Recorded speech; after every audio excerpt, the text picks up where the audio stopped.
Good morning, viewers. You're watching India Today Global with me, Ishita Mitra. It is the eve of the election day in the United States, and the world is set to witness its oldest democracy go to polls. Now, it's a crucial election, a closely contested one between Republicans Donald Trump and Democrats Kamala Harris. Now, who will become the 47th president of the US, we'll get to know in a couple of days. But to give us all the ground details, we have our White House correspondent Rohit Sharma joining us from Washington, D.C. Thank you, Rohit, for joining us. Thank you so much, Ishita. It's about 11 p.m.-ish All in right. America. I'm standing right where it all started 4 years ago. I'm standing at the Capitol Hill. Behind me, if you could probably see, Yeah. I'm at the Capitol Hill here in Washington, D.C. Uh, 4 years ago, nobody had thought on January 6, 2021, that Donald Trump could become the U.S. president again. And in 6 hours from now, people will start going to polling booths. And it's a very, very close race between him and Vice President Kamala Harris. And it is going to be a very, very closely watched election, not only by Americans, but everybody in the world. And this is exactly why we're tracking this story for months on India Today Global. Ishita. All right. You mentioned that you're present near the Capitol Hill. Tell us about what are the security arrangements that are put in place. We know that the security has been heightened around the area, and of course, as you mentioned last year, the last election, the transfer of power wasn't that peaceful.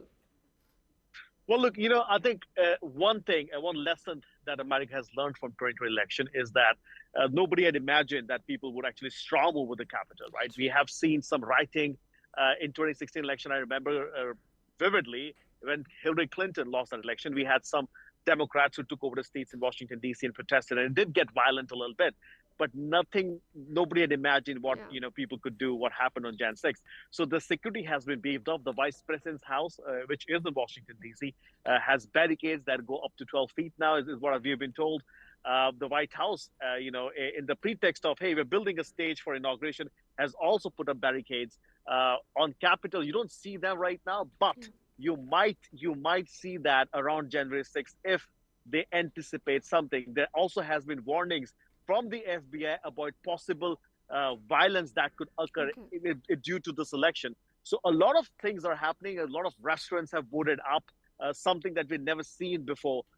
Only until not until 2020 election when people start boarding up their places because they think and they believe that there could be some sense of political violence. Now, this is just Washington D.C. and you remember, Yeah. DC has in equal numbers Republican supporters and Democratic supporters. So there could be a possibility of violence, and I think that's why we're seeing the security arrangements. Also, the poll booths are getting set up. I was talking to Okay. somebody in the county of Virginia right now, and they're doing a drill, making sure that nobody can question the integrity of the U.S. elections. Remember, Donald Trump in 2020 raised a lot of questions about these elections were stolen, they were fraudulent, about mail-in ballots. They're doing some drills right now to ensure the machines work fine. They can tally everything, and there cannot be any mistake made because it's such a crucial election this time around in America. Look, the election will be decided. I've been saying this for days now. Will be with the barest of margins, Yes. and with some counties, if you remember 2020, some counties the difference was about hundreds of votes between Joe Biden and President Trump, and it's really close this time. So some of these counties are making sure that nobody can enter these polling booths. They're going to be volunteers. They're going to be supporters, especially in those swing states that we're tracking. So it's going to be very interesting day and days, I should say, because we may not know until at least until possibly late Wednesday or Thursday Okay. who's won the American presidency. All right. You mentioned Donald Trump and Kamala Harris. So, how are the two candidates campaigning in their last push before the D-Day? Today, we had Vice President Kamala Harris in Pennsylvania, and she did three rallies, and she closed out with her biggest rally in Pittsburgh. Yes. President Trump, on the other hand, went to North Carolina, then he went to Georgia, the battleground states that we were talking about. Then he made his last stop in Pittsburgh, and the city of Pittsburgh witnessed two rallies the same Okay. time. Around the same time, uh, Trump started speaking at his rally at 6:30. Vice President Kamala Harris spoke at 8, giving stark differences. I mean, stark visions about America. President Trump doubling down on his rhetoric on immigrants Yeah. and presenting a vision about America being taken over by immigrants and occupied by immigrants.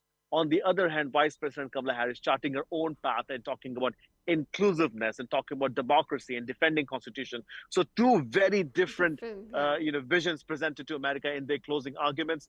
And tomorrow, President Trump is going to be in Florida, and Vice President Kamala Harris comes back to Washington, D.C. All right. And you were talking about the polling booth. So if you could just go ahead and explain to us, when does the polling start and when will it end? The polling will start as early as 7 a.m. Okay. And I have to tell this to our, all our viewers. Yes. The state in America, each state has different laws governing how election is conducted. Now, some states, they control aspects of when poll can be closed. For an example, there are other states, which means, let's say, for example, one of the counties in Pennsylvania allows you to vote if you're standing in queue. What does that mean? Look, polls start at 7 a.m. They close at 7 p.m. But if you are standing in queue to vote, they have to let you in and they have to let you vote. Okay. There are other states and other counties in America where you can get turned down if you don't make it in time. So it all depends on, which county and which state you're in. But essentially, the poll timing starts at 7 a.m. Some have extended hours until 9 p.m. And an important thing to note, the election day in America is not a federal holiday, which means you will see a lot of people coming and voting early in the morning, during the lunch hour, and then after work. And this is why the later hours of the day, you would see a lot of people standing in queue to vote, and they should not be turned down. But then there are places where it actually does happen. So hopefully by 9 p.m.-ish, we'll start getting some early results, early projections. But then America is divided in 3 different time zones. So we'll not know what's going on in California and Washington State and all those states, because they will obviously are running 3 hours behind from the East Coast. So very fascinating day to come tomorrow. And it will be very interesting, especially because Donald Trump is running for the 3rd time. And a lot of people believe that if he wins, we do not know where we're headed. If he loses, we do not know where it's headed. True. And I think that is what is making this election very interesting. Exactly. My last question to you is, what are the polls saying as of now? We have been seeing that they have been swinging left and right every day. So as of now, what are the polls saying? Who's leading? I can't say. You know what, Ishita? There were 4 polls that came this morning. Okay.